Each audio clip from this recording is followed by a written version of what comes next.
اللهم صل على محمد وعلى آل محمد كما صليت على ابراہیم وعلى آل ابراہیم انك حمید مجید۔ نہایت ہی قابل صد احترام مسلمان بزرگوں، مسلمان ماؤں، مسلمان نوجوانوں، مسلمان بہنوں، مسلمان بچوں اور بچیوں،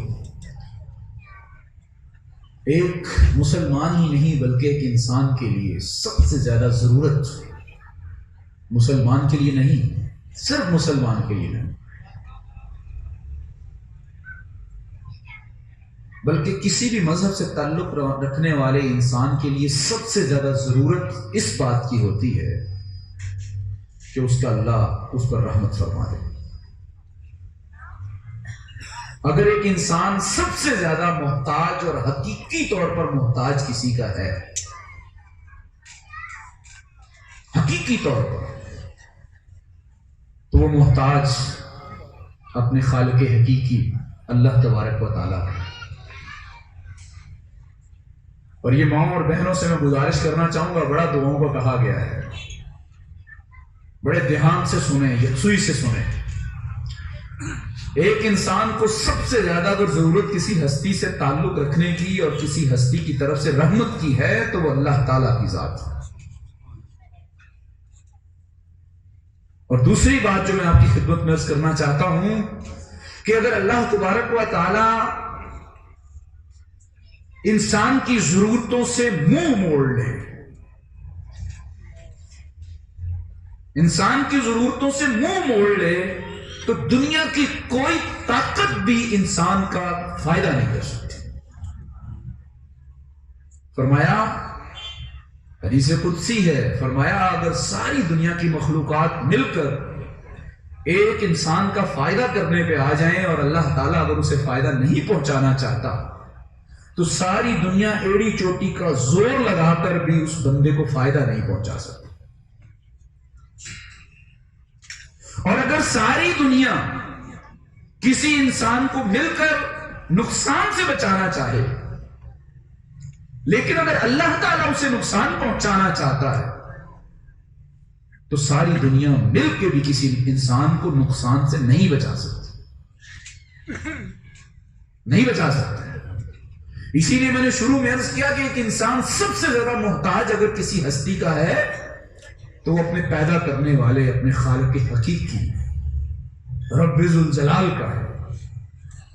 اور اگر ہماری ضروریات اللہ تبارک و تعالیٰ پوری کرنے سے ہاتھ کھینچ لے تو دنیا کی کوئی طاقت بھی ہماری بگڑی نہیں بنا سکتی۔ ایک بندہ مومن کے لیے بڑا ہتھیار ہے یہ دعا کا ہتھیار، بڑا ہتھیار ہے، بڑا ہی بہت بڑا ہتھیار دعا ہے۔ ایک جگہ فرمایا اللہ تبارک و تعالیٰ نے، حضور صلی اللہ علیہ وسلم نے فرمایا، نبی محترم صلی اللہ علیہ وسلم نے فرمایا الدعاء مخ العبادہ، دعا عبادت کا مغز ہے۔ لیکن ایک جگہ یہاں تک فرما دیا الدعاء هو العبادہ، کہ دعا ہی عبادت ہے، دعا بھی عبادت ہے، دعا بذات خود عبادت ہے۔ ویسے فرض عبادت تو نہیں ہے جس طرح نماز ہے، لیکن جس طرح نماز کے اندر اللہ کی کبریائی اور بڑائی اور اس کی توحید اور اس کی حمدانیت کا اقرار انسان کرتا ہے، انسان اپنے کمتر ہونے کا احساس اپنے دل میں پیدا کرتا ہے نماز کے ذریعے، بالکل دعا کے اندر بھی اس بات کو انسان اپنے دل کے اندر تازہ کرتا ہے کہ میں بہت کمزور ہوں، اے اللہ تیرے علاوہ کون ہے جو میری بگڑی بنائے؟ ویسے کوئی ہے آپ کے پاس اللہ کے علاوہ کوئی اتھارٹی؟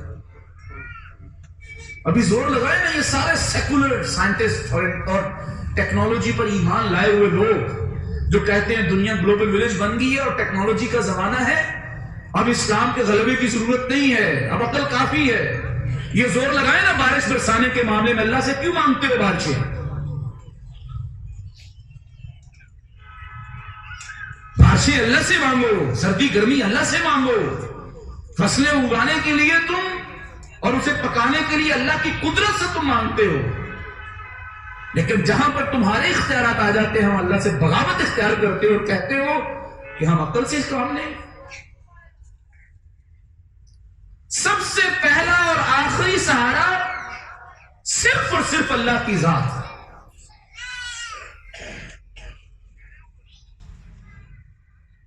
اسی لیے میرے بھائیوں اور دوستوں دعا کی بڑی اہمیت آئی ہے. دعا کو عبادت کا منصب ہے. فرمایا میں انسانوں کی شہرت سے زیادہ قریب ہوں, مجھے پکارے تو صحیح, پکارے تو صحیح. اللہ کے علاوہ ہمارا کون ہے؟ کس کے سامنے آنسو بہائیں؟ اے اپنے دکھی دل کو کہاں لے کر جائیں؟ اپنی ضرورتوں کے لیے کس کے دروازے پر دستک دیں؟ اللہ کے علاوہ کوئی بھی تو نہیں ہے. اور ایک بندہ مومن کو زیب ہی نہیں دیتا کہ وہ اللہ کے علاوہ کسی اور کے دروازے پر دستک دے. ایک بندہ مومن کا ملجا و مالا, مددگار اور معاون, تائید کرنے والا, رحمت کرنے والا اللہ کے علاوہ کوئی نہیں اور ہو سکتا. ایک بات تو یہ. دوسری بات ہے کہ ایک انسان کو اس بات کا شعور ہونا چاہیے کہ اس کی دعائیں کیوں کر قبول نہیں ہوتی. جب وہ سننے والا ہے تو معاذ اللہ معاذ اللہ معاذ اللہ, 100 بار معاذ اللہ, ہم گنت بار معاذ اللہ, کہ اللہ تبارک و تعالیٰ آج انسانوں کے نہیں سنتا. آج وہ کہتا ہے قرآن مجید زندہ و جاوید کتاب کے اندر کہتا ہے کہ میں انسانوں سے شہر سے بھی زیادہ قریب ہوں. یہ جب جب پکاریں گے میں قریب ہوں. رات کو آخری آسمان پہ اترتا ہے اور کہتا ہے تو پکارنے والا جو مجھے پکارے میں اس کو صحت سے نوازوں, اس کو مالی تندرستی سے نکالوں. ہے کو پکارنے والا غریب آدمی, کو مسکین آدمی, کو ظلم کا شکار آدمی, تو مجھے پکارے اس کی میں مدد کروں. آسمان پہ آ جاتا, آسمان دنیا پہ آ جاتا. وہ تو کہتا ہے میری طرف 1 قدم چلو, میں تمہاری طرف 10 قدم چلنے کے لیے تیار. تم آمادہ ہی نہیں ہوتے. تم میری طرف چل کے آؤ تو میں تمہاری طرف دوڑ کے آنے کے لیے تیار ہوں. اور تم مسلسل مجھے پکارتے رہو اور میری فرما برداری کے راگ الاپتے رہو, میں تمہاری آنکھیں بن جاؤں گا جس سے تم دیکھتے ہو. میں تمہارے کان بن جاؤں گا جس سے تم سنتے ہو. میں تمہارے قدم بن جاؤں گا جس سے تم چلتے ہو. میں تمہارا دماغ بن جاؤں گا جس سے تم سوچتے ہو. اور پھر اس کیفیت پہ پہنچ جاؤ گے کہ ينظر المؤمن بنور اللہ, کہ بندہ مومن اللہ کے اتنے قریب ہو جاتا ہے کہ وہ اللہ کے نور سے دیکھتا ہے. اور کہاں وہ آئے معاذ اللہ کے وہ جسمانی حالت میں ہمارے سامنے کھڑے, اس نے تو تمام ترافظ کے, پیشکشوں کے, محبتوں اور رحمتوں کے دروازے کھول رکھے ہیں. اس نے بتا دیا میں دعا قبول کرتا ہوں اور میں ہی قبول کرتا ہوں. لیکن بندہ مومن کو اس بات کا خیال ہونا چاہیے کہ میری دعا کیوں نہیں قبول ہوتی. یہ رب مجھ سے ناراض کیوں ہے. یہ حرم پاک میں دعائیں ہوتی ہیں, یہ مسجدوں میں دعائیں ہوتی ہیں. وہ 313 تھے, انہوں نے بدر کے میدان کے اندر دعا کی, فرشتے آسمان سے اتر آئے, آسمان سے اتر آئے. آپ کہیں گے جی وہ نبی تھے, اور نبی تو مستجاب الدعوات ہوتے ہیں. لیکن عمر فاروق رضی اللہ تعالیٰ عنہ تو نبی نہیں تھے. آپ اولیاء اللہ کو دیکھ لیں, بڑے بڑے اولیاء گزرے, اللہ کے مقرب بندے گزرے جنہوں نے رب سے دعائیں مانگی اور اللہ تبارک و تعالیٰ نے اپنے فیصلوں کو اس ولی اللہ کے حق میں کیا کر دیا, ثابت ہوئے. یہ دعائیں کیوں نہیں قبول ہوتی؟ میں 3-4 وجہ بتاتا ہوں جس سے دعائیں قبول نہیں ہوتی. سب سے پہلی وجہ جو دعا قبول نہیں ہوتی وہ کیا ہے؟ وہ اللہ پر یقین کی کمی ہوتی ہے. اپنی صلاحیتوں پہ بھروسہ, اپنے علم پہ بھروسہ, اپنے کنبے قبیلے پہ بھروسہ, اپنے مال و دولت پہ بھروسہ. یقین کی کمی ہوتی ہے رب کے اوپر. بندہ مومن کی اپنے رب کے اوپر یقین کی کمی ہوتی ہے, جس وجہ سے اللہ تبارک و تعالیٰ اپنے بندے کو نہیں نوازتا. ٹوٹے ہوئے دل کے ساتھ دعائیں قبول نہیں ہوتی. اور بات یہاں تک نہیں ہے یقین کی کمی ہے, وہ یقین بھی قابل اعتماد اور قابل بھروسہ نہیں ہے جس یقین کی پشت کے اوپر انسان کی اپنی جد و جہد نہ ہو. اللہ تعالیٰ تقدیر اور اندھے یقین کو بھی پسند نہیں کرتا. وہ کہتا ہے اونٹ کی حفاظت مجھ سے چاہتے ہو نا تو پہلے گھٹنا باندھو، اپنے حصے کا کام کر کے میرے پاس آؤ، دعا کرو۔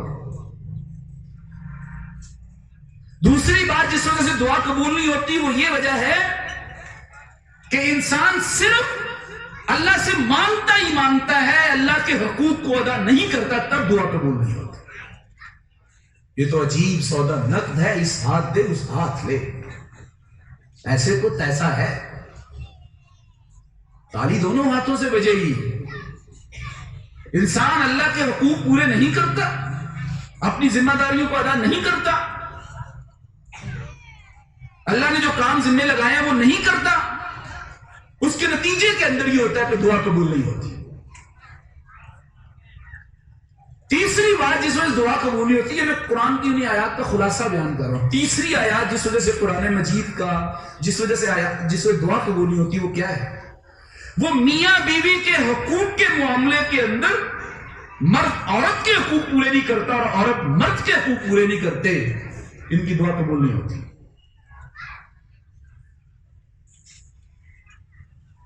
نہیں قبول ہوتی۔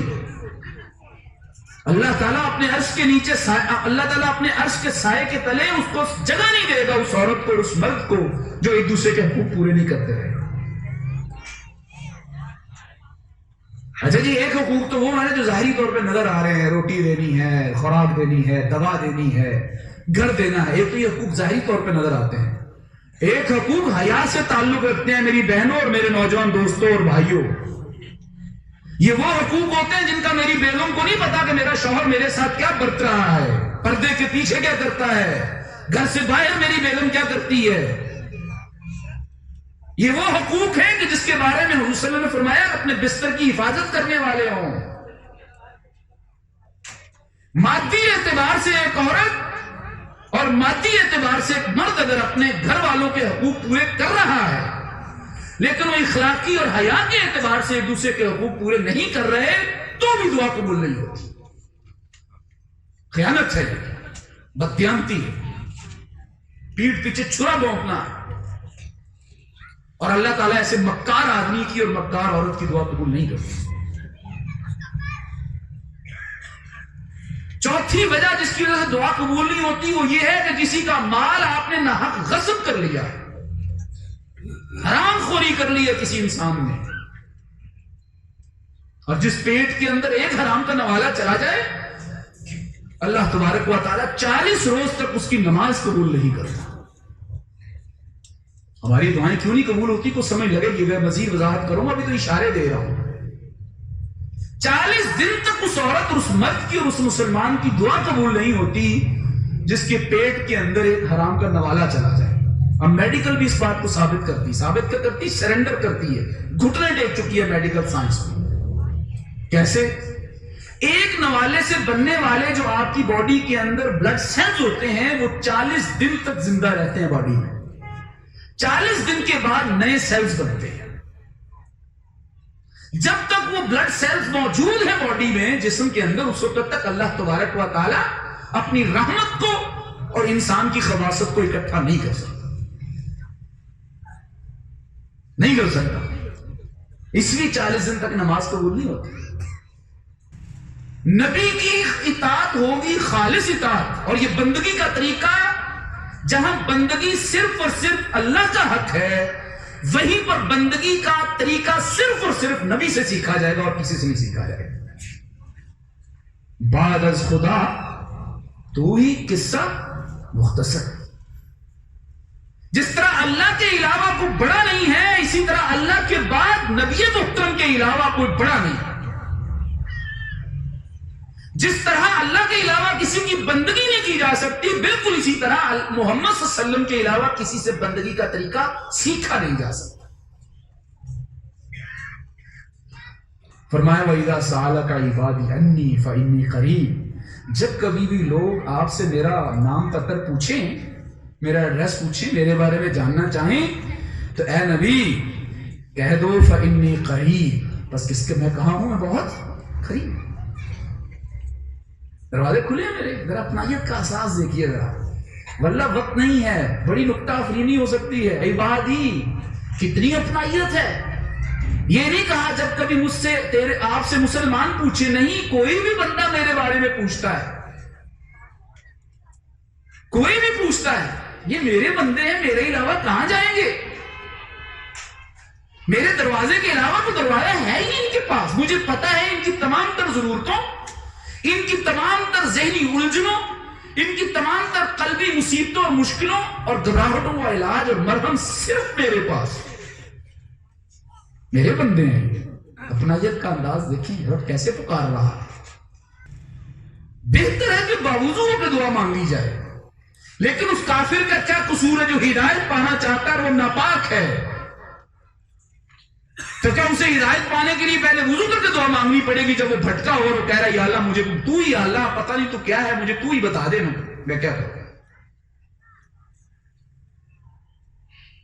اسی لیے فرمایا فإنی قریب، میں بہت قریب ہوں. میں آپ سے گزارش کروں گا لوگوں کو اللہ سے دور مت کریں. وہ انسانوں سے قربت کا دعوے دار ہے، ہم اپنے فتوے لگا لگا کے ان کو اللہ سے دور مت کریں. ہم ان کے عقیدے کی نوک پلک محبت سے ٹھیک کریں. ہم ان کے معاملات، ان کے کردار کی درستی اور نوجوان نسل کے کردار کی درستی پوری محبت اور شفقت اور رحمت سے کریں. ان کے سامنے اسلام کو کچھ سخت اور مایوس مذہب کے طور پہ پیش مت کریں، بالکل نہیں کریں.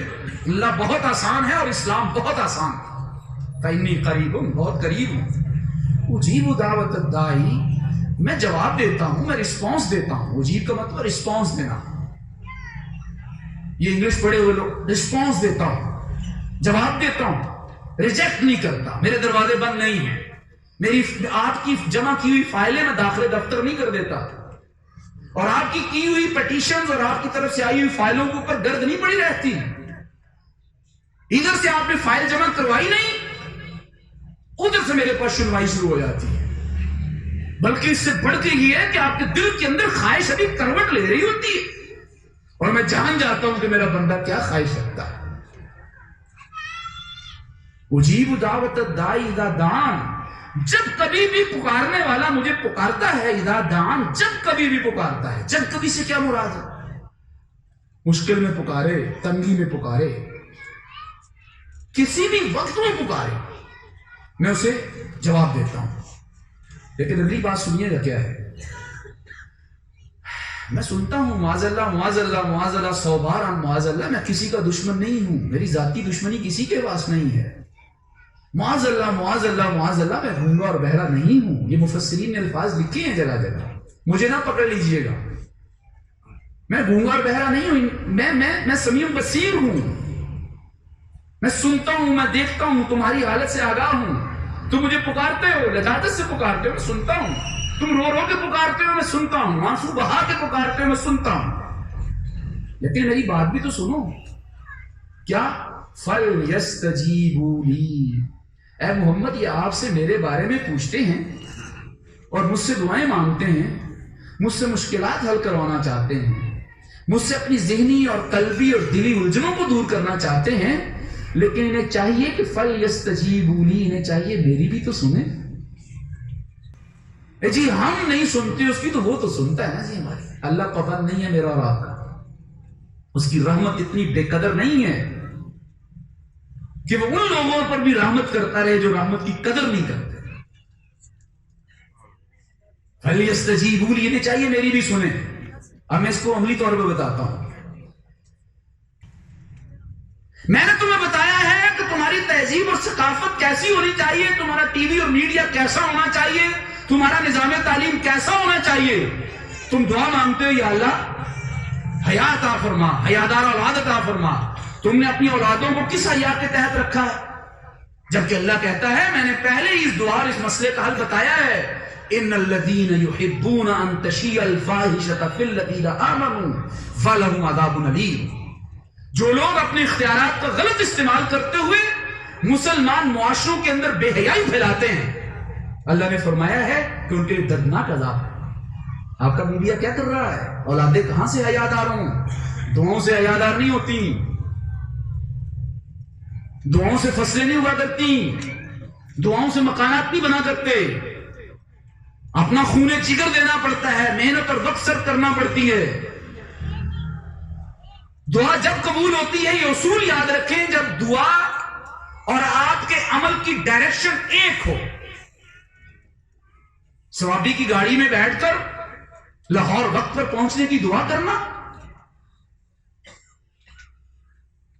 بھلے آپ ہائی روف میں بیٹھے ہو، فرنٹ سیٹ پہ بیٹھے ہو، ایکسپرٹ ڈرائیور کے ساتھ بیٹھے ہو، گاڑی جاپان سے آئی ہو یا امریکہ سے آئی ہو یا روس نے بھیجی ہو یا آج کل کے چائنا نے بھیجی ہو، اگر آپ کی سمت درست نہیں ہے تو اللہ تبارک و تعالیٰ کی یہ سنت بھی نہیں ہے کہ وہ زبردستی آپ کو منزل تک پہنچائے. نہیں پہنچا سکتا. وہ کہتا ہے ایک قدم پہلے تم نے اٹھانا ہے، صحیح قدم تم نے رکھنا ہے، میں 10 قدم چل کے آؤں. اسی لیے خالق کلی تقدیر پر ایمان مت لائیے، بغیر کوشش کر کے تساہل، کم ہمتوں والی جرت دکھا کر رب کی رحمت کو مت پکاریے. دعا جب قبول ہوتی ہے کہ جب آپ کے عمل اور آپ کی دعا، آپ کے یقین کی ڈائریکشن ایک ہو. ثوابی کی گاڑی میں بیٹھ کر لاہور وقت پر ہم نہیں پہنچ سکتے. فرمایا فَلْيَسْتَجِيبُوا لِي، نے چاہیے میری بھی تو سنیں. اسی لیے اس ملک پاکستان کے اندر اگر ہم چاہتے ہیں کہ امن ہو، امت مسلمہ میں امن ہو، تو ہمیں اپنی فورن پالیسی کا اور خارجہ پالیسی کا جائزہ لینا ہوگا.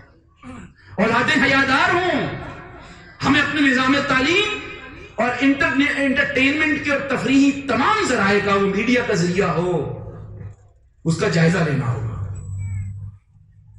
یہ ٹھیک ہے کہ اللہ تعالیٰ جزوی طور پہ دعائیں قبول کر لیتا ہے، کسی کی صحت خراب ہے تو وہ صحت دے دے گا، لیکن صحت دوبارہ پھر خراب ہوگی، کیونکہ صحت خراب کرنے کے فیکٹرز اور وجوہات ویسے کی ویسے موجود ہیں. یہ بلڈ پریشر کیوں ہو جاتا ہے؟ کس وجہ سے؟ ذہنی ٹینشن. یہ ہارٹ اٹیک کیوں ہو رہا ہے؟ ذہنی ٹینشن.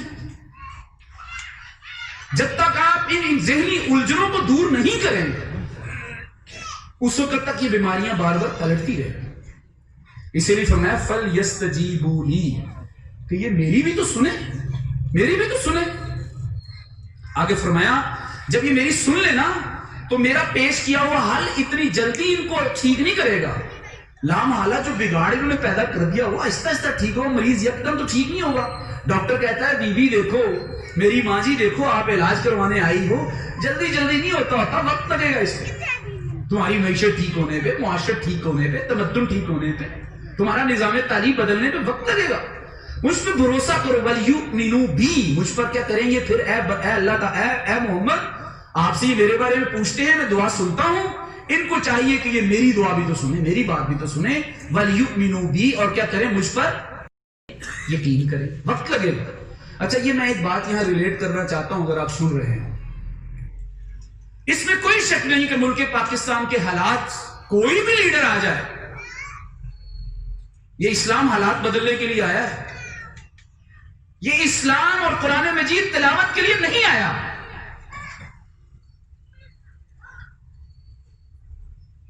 نہیں آیا، حالات بدلنے آیا ہے. یہ ایک نظام کو اکھاڑ کے اس کی جگہ دوسرا نظام لے کے آیا ہے. اگر کوئی یہ کہتا ہے کہ وقت لگے گا، تو ہم بھی مانتے ہیں وقت لگے گا تبدیل ہونے، لیکن تمہاری ڈائریکشن تو ٹھیک ہونی چاہیے، تمہاری پالیسیاں تو ٹھیک ہونی چاہیے. پھر 23 سال لگتے ہیں تو لگنے دیں، کوئی بات نہیں. وَلْيُؤْمِنُوا بِي، مجھ پر کیا کریں؟ بھروسہ کریں. آگے فرمایا لَعَلَّهُمْ يَرْشُدُونَ، پھر امید کی جا سکتی ہے کہ یہ لوگ راہ راست پر، ہدایت پر اور کامیابی پر آ جائیں. انسانی معاشرت کے اندر، انسانی تہذیب اور تمدن کے اندر میاں بیوی کو سب سے بنیادی حق حاصل ہے، حقوق انسانی تمدن کی افزائش کے معاملے میں. حسن، انسانی اخلاق، انسانی عفو و درگزر کے معاملے میں سب سے زیادہ حق جو ہے وہ ماں اور باپ کا ہے. یعنی آپ بیگم کو اف کہہ سکتے ہیں، بیگم شوہر کو اف کہہ سکتی ہے، اختلاف پھر رائے ہو سکتا ہے، اس کو اس طرح سمجھیں، لیکن ماں اور باپ کو اف تک نہیں کہا جا سکتا. یہ ہے حسن اخلاق. یعنی میں اگر آسان الفاظ میں سمجھاؤں تو حسن اخلاق اور برتاؤ کے اعتبار سے سب سے زیادہ محترم ترین رشتہ ماں باپ کا ہے، اور انسانی نسل کو چلانے کے اعتبار سے سب سے زیادہ حقدار رشتہ میاں اور بیوی کا ہے۔ اس کو گڑبڑ نہ ہونے دیا کرے۔ واللہ میاں بیوی کے تعلقات کے معاملے کے اندر ماں باپ کو چاہیے کہ وہ احتیاط کریں، خواہ مخواہ انسیکیورٹیز کا اور اپنے تحفظ کا شکار مت ہوا کریں۔ یہ موضوع تھا ہمارا، لیکن میں اس دن آ نہیں سکا، بہت بڑا موضوع تھا۔ اور بیٹے اور بیگم کو بھی چاہیے کہ وہ ماں باپ کے حقوق اور ان کے تحفظ اور ان کی عقیدت کا خیال رکھیں۔ اسی لیے فرمایا وہ تمہارے لیے لباس ہے اور تم ان کے لیے کیا ہو؟ لباس ہو۔ فرمایا علم اللہ انکم کنتم تختانون، اور اللہ تعالیٰ اچھی طرح جانتا ہے کہ تم روزے کی راتوں میں کیا کرتے تھے۔ پہلے جب روزہ راتوں کو بھی ممنوع تھا تو تم خیانت کر جاتے تھے۔ آگے اللہ تبارک و تعالیٰ نے فرمایا وَكُلُوا وَاشْرَبُوا، کھاؤ اور پیو، حَتَّى يَتَبَيَّنَ لَكُمُ الْخَيْطُ الْأَبْيَضُ مِنَ الْخَيْطِ الْأَسْوَدِ۔ اچھا جی، ویسے یہاں میں ایک بات کرنے لگا ہوں، جس مومنین کی امت، غلاموں کے گروہ اور مسلمانوں کی قوم کا روزہ 5 منٹ پہلے افطار کر دینے سے فرض خراب ہو جاتا ہے، رب کی بندگی متاثر ہو جاتی ہے، وہ امت یہ پسند نہیں کرتی کہ 1 منٹ پہلے روزہ افطار کر لے۔ 1 منٹ پہلے 16 گھنٹے رکھا ہے، 16 گھنٹے 29 منٹ رکھا ہے، 30واں منٹ وہ خراب نہیں کرنا چاہتی، لیکن کیسا لگے گا کہ اس امت کا پورا نظام زندگی اور پوری کی پوری زندگی رب سے بغاوت پر استوار۔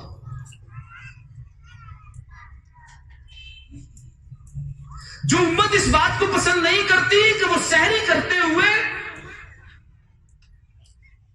اذان ہو جانے کے بعد 1 منٹ کے لیے بھی کھائیں، وہ اتنی بھی رب سے بغاوت پسند نہیں کرتی روزے کے معاملے میں۔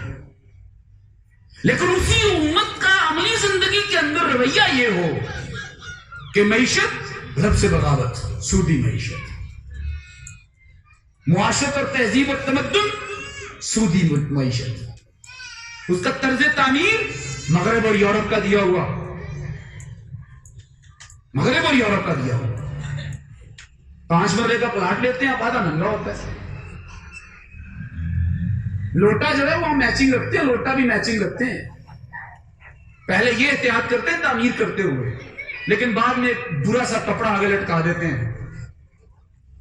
یعنی جو قوم تعلیم کے معاملے میں، تہذیب کے معاملے میں، ثقافت کے معاملے میں، سیاست کے معاملے میں، معیشت کے معاملے میں، نظام تعلیم کے معاملے میں اتنی بے نیاز رب سے ہو، لیکن روزے کے معاملے میں اوقات کا کی بڑی پابند۔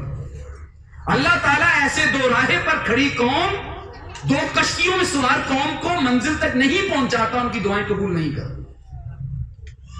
اس لیے یہاں یہ بات آئی۔ آگے اللہ تعالیٰ نے فرمایا وَلَا تَأْكُلُوا أَمْوَالَكُمْ بَيْنَكُمْ بِالْبَاطِلِ، اور تم کیا نہ کھایا کرو اپنے مالوں کو باطل طریقے سے مت کھایا کرو۔ یہ باطل طریقے کون سے ہوتے ہیں؟ رشوت ستانی کا طریقہ، اور آپ کا پورا نظام زندگی رشوت پر معمور اور تعمیر ہے۔ آپ 1000 جتن کر کے ڈگری لے لیں، 1000 جتن کر کے ڈگری لے لیں، آپ کو مذہبی امور کے تحت اور وزارت مذہبی امور کے تحت چلنے والی وزارت میں بھی نوکری اگر کو لینی ہے تو بھی رشوت دے کے لینی، آپ کو ہاسپٹل میں بیڈ رشوت دے کے دیے بغیر نہیں ملتا۔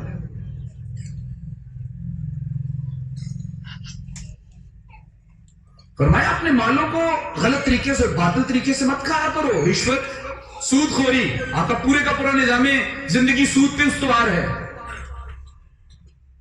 پورا نظام زندگی سود پہ استوار ہے، اور عالمی سود خور ایجنٹ امت مسلمہ کے رگوں سے اور انسانوں کے رگوں سے خون نچوڑتے ہیں۔ اور معذرت سے عرض کروں کہ ہم لوگ اس سود خوری کے نظام کو چلانے والوں کی پشت بنائی کرتے ہیں، کیونکہ وہ ہماری برادری کنبے اور قبیلے کا ہے۔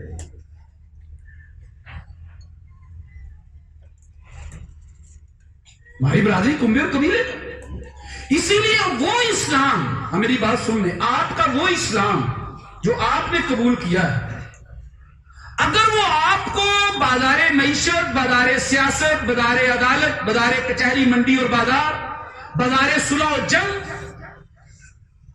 کے معاملے کے اندر مسلمان نہیں کرتا تو اللہ تعالیٰ کو ایسے اسلام کی کوئی پرواہ نہیں۔ دو رنگی چھوڑ، یک رنگ ہو جا، یا سراسر موم ہو جا یا سراسر سنگ ہو جا۔ یہ نیچے مسجد اوپر گردوارہ نہیں چلے گا۔ آگے اللہ نے فرمایا وَلَا تَأْكُلُوا أَمْوَالَكُمْ بَيْنَكُمْ بِالْبَاطِلِ، اپنے مالوں کو باطل طریقے سے مت کھاؤ۔ وَتُدْلُوا بِهَا إِلَى الْحُكَامِ، پھر کورٹ اور کچہری اور قاضیوں کے پاس معاملے کو لے کر جاتے ہو، پھر وہ قاضی اور جج اور وہ کورٹ اور کچہریاں تم میں سے کسی فریق کے مالوں کو کھاتی ہیں، یا تم آپس میں فریق ایک دوسرے کے مال کو غلط طریقے سے کھاتے ہو۔ فرمایا وَأَنْتُمْ تَعْلَمُونَ، تم جانتے ہو کہ یہ مال تمہارا نہیں ہے، یہ غلط کام۔ اسی لیے میرے بھائیوں دوستوں، ہم دعا تفصیلی مانگیں گے، لیکن آپ یہ ارادہ کریں کہ قرآن مجید نے جو ہماری زندگی کے مسائل کا حل پیش کیا ہے، ہم پہلے پیش کردہ اللہ کے پیش کردہ مسائل کے حل کو اختیار کریں گے، اس کے مطابق اپنا علاج کرنے کی کوشش کریں گے، پھر ہم دعا بھی مانگیں گے۔ یہی کام بدر میں ہوا تھا۔ یعنی نبی سے زیادہ مستجاب الدعوت کوئی ہے؟ یہ موازنہ کرنا بھی کفر تک لے جائے گا۔ یہ موازنہ کرنا کہ نبی کے ساتھ کوئی اور بھی مستجاب الدعوات ہے کہ نہیں ہے، ان کے مقابلے میں معاذ اللہ، یہ کفر تک لے جائے گا۔ لیکن میرے بھائیوں اور دوستوں، نبی مستجاب الدعوات ہیں، لیکن بدر کے میدان کے اندر اپنی جمع پونجی لے کر، اپنی 13 سال کی جمع پونجی لے کر بیٹھتے ہیں، پھر دعا مانگتے ہیں یا میرے مالک کل کو میدان بدر کے اندر فتح عطا فرمانا۔ میں نے اپنی بیٹی رخصت کرنی ہوتی ہے تو جدوجہد کرتا ہوں، میں اپنے گھر تعمیر کرنا ہوتا ہے تو جدوجہد کرتا ہوں، لیکن یہ واحد اسلام اور اسلامی نظام کے غلبے کی بات ایسی ہے، کہتے ہیں مولوی صاحب دعا کیجیے گا اسلام والے کو۔ بس اللہ تعالیٰ سے دعا ہے کہ اللہ تبارک و تعالیٰ ہمیں قرآن فہمی کا شوق پوری زندگی کا شوق بنا دے۔ اللہ تعالیٰ حضور نبی کریم صلی اللہ علیہ وسلم کی زندگی کو ہمارے لیے نمونہ اور رہبر اور امام بنا دے، اور اللہ تعالیٰ ہمیں مذہبی بننے کے ساتھ ساتھ مکمل دینی بننے کی توفیق عطا فرمائے۔ اور دین پوری نظام زندگی کو بدلنے کی جو ہے وہ تقاضا کرتا ہے، اللہ تعالیٰ اس تقاضے کو پورا کرنے کے لیے ہر طرح کی قربانی دینے کی توفیق عطا فرمائے۔